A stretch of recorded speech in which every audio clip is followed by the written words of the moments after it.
So సింపుల్గా మనం సహజంగా ఇది ఎప్పటి నుంచో మనకు అలవాట్లో అంటే వాడుకలో మనకు పెద్ద మెదడు చిన్న మెదడు అని అంటాం. So there is nothing like పెద్ద మెదడు చిన్న మెదడు. చిన్న మెదడు అని అంటే బ్రెయిన్లో టెంటోరియం అని ఒక చిన్న టెంట్ లాంటి స్ట్రక్చర్ ఉంటుంది వెనకాల భాగంలో. దానికి పైన ఉన్న బ్రెయిన్ అక్కడ పైన నుంచి ముందు నుంచి వెనకాల వరకు ఉన్న బ్రెయిన్ అంతా పెద్ద మెదడు. ఆ టెంట్ లాంటి స్ట్రక్చర్ కింద ఉన్నదాన్ని చిన్న మెదడు అంటాం. దానిలో పర్టికులర్గా 2 ఇంపార్టెంట్ భాగాలు ఉంటాయి. ఒకటి బ్రెయిన్ స్టెమ్, 2 సెరెబెల్లం అంటాం. ఇందులో మన బాడీ అంతటికి కీ ఆర్గాన్, లీడర్ లాంటి ఆర్గాన్, మాస్టర్ లాంటి ఆర్గాన్ బ్రెయిన్ అనుకుంటే, బ్రెయిన్లో the most important most eloquent area in the brain అంటే most important area in the brain stem. So brain stem is nothing but brain stem అంటేనే ప్రాణం.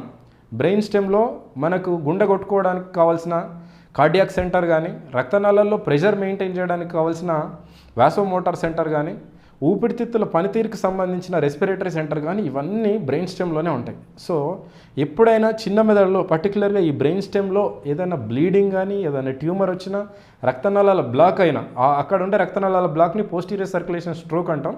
So అది వచ్చినప్పుడు సడన్గా పేషెంట్ అన్కాన్షియస్ అయిపోయే రిస్క్ అనేది చాలా ఎక్కువ ఉంటుంది. ఇందాక చెప్పినట్టుగా ఆల్రెడీ గుండెకు, ఊపిరితిత్తులకు, రక్తనాళాల ప్రెషర్లు మెయింటైన్ కానప్పుడు టెంపరీగా ఎంతో కొంత మందులతో మెయింటైన్ చేయొచ్చు, కానీ ఒకసారి పర్మనెంట్గా ఏరియాస్ బ్లాక్ అయిపోతే మాత్రం ప్రాణాలకు హాని అనేది చాలా చాలా ఎక్కువ ఉంటుంది. కాబట్టి ఇది మోస్ట్ సెన్సిటివ్ ఏరియా, అది చాలా క్రౌడెడ్ ఏరియా, అది చాలా చిన్న ఏరియాలో ఉంటుంది. అక్కడ మ్యానిపులేషన్స్ అనేవి అంత ఈజీ కాదు. సో దానిలో చిన్న బ్లీడింగ్ వచ్చినా ఇంపాక్ట్ అనేది చాలా పెద్దగా ఉంటుంది. సో మన పెద్ద మెదడు పైన ఉన్న బ్రెయిన్లో 2 సైడ్లకు సంబంధించిన నాడి కణాలన్నీ మనకింత చిన్న ఒక 3 సెంటీమీటర్ 4 సెంటీమీటర్ ట్యూబ్ అంతలో అన్ని నరాలు పోతున్నప్పుడు అంత కాంపాక్ట్ జోన్. సో మనకు ఒక 2 centimetre bleed 3 centimetre bleed brain స్టెమ్లో వచ్చింది అని అంటే మనకు పైన 2 మెదడులు ఉన్నా కూడా ఉపయోగం లేదు. సో సడన్గా బ్రెయిన్ డెత్ అయ్యే అవకాశం ఎక్కువ ఉంటుంది. సో ఇది కాకుండా మిగతా సిమ్టమ్స్ ఏమేమి ఉంటాయంటే డెఫినెట్గా పేషెంట్ సడన్గా వాంతులతో ప్రజెంట్ అవ్వడం, సివియర్ హెడేక్ రావడం, నడుస్తుంటే ఇంబ్యాలెన్స్. పర్టికులర్ 2 చెప్పాను కదా, ఒకటి బ్రెయిన్ స్టెమ్, వెనకాల ఉన్నది సెరెబెల్లం అనే దానిలో ఏమైనా తేడాలు వచ్చినప్పుడు బ్యాలెన్స్ సరిగ్గా ఉండకపోవడం, మనం ఒక సైడ్ నడుస్తూ ఉంటే ఇంకో సైడ్ సురిగిపోవడం, ఏ పక్క కుడి పక్క మామూలుగా ఏంటంటే బ్రెయిన్లో ఒక పక్క స్ట్రోక్ వచ్చింది అని అంటే ఆపోజిట్ సైడ్ కాలు చేయి వీక్నెస్ రావడం అనేది సహజం.